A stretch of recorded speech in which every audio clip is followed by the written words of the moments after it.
Walk this way. Walk. Every step we take is a choice. What direction are we headed? What's our destination? How fast, how slow? They're intentional steps. And we need the faith, trust, and obedience to make these intentional steps. Will I ever figure out this walk? I don't know. A few years ago, I was reminded while I was walking my dog. She was the visual, physical reminder of me constantly needing to give her leash a little tug and say, hey, stay with me, walk with me. It was on one of those walks that God said, I have to do that with you sometimes too, Nicole. I need to remind you that you are to stay with me and walk this way. Walk with me.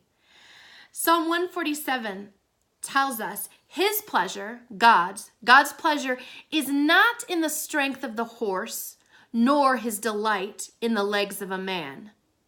The Lord delights in those who fear him, who put their hope in his unfailing love. I want to point out two things about this verse. The fear that it's talking about is not the scary, domineering, God is going to put the fear in us in that way. It's the reverent awe of what we think of our Creator. And second, it tells us in those last few words, we are to put our hope in his unfailing love.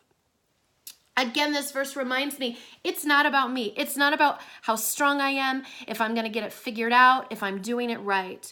It's all about me putting my hope in him.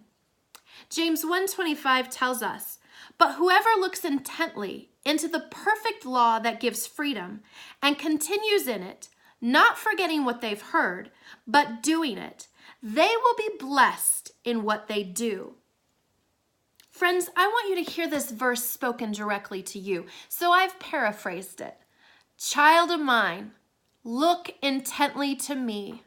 Hear my voice. Continue to seek me. Continue to know me.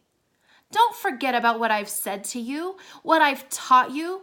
Do what I've asked. Rely on me for all you need. Honor me, child, in all you say and do, and you will be blessed.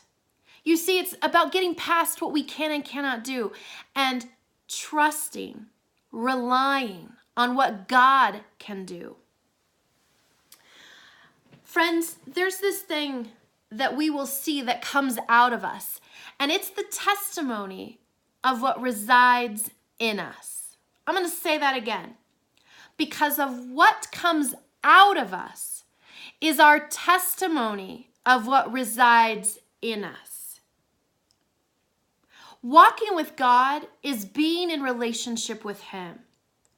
And when we think about it in this way, we have to stop and go, what are the qualities needed to be in relationship?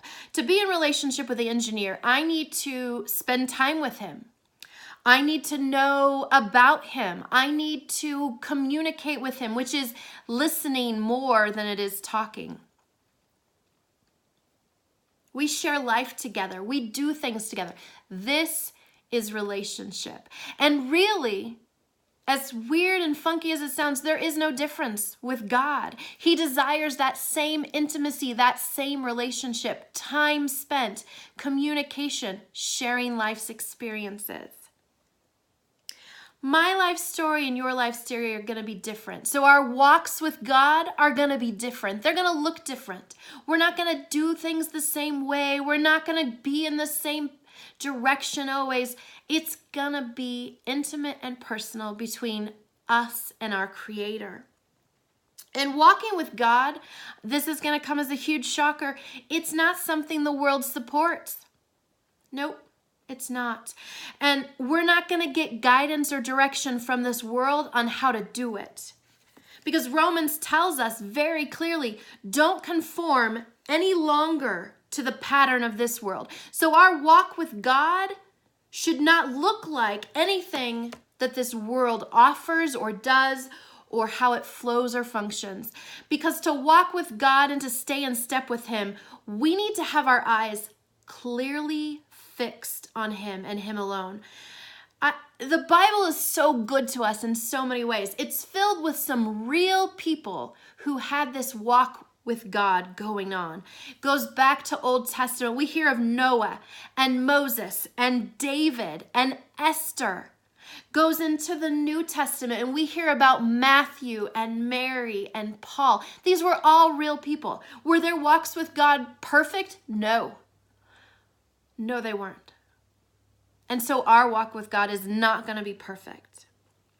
And we'll feel sometimes that we just have no idea how to move our feet forward with Him. And that's okay. Because all of our direction and all of our guidance will come from God. Psalm 32:8, I will instruct you. God's telling us, I will instruct you and teach you in the way you should go. Praise the Lord. I will counsel you with my loving eye on you.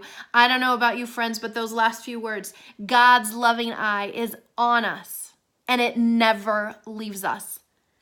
May you hear your Creator saying, walk this way.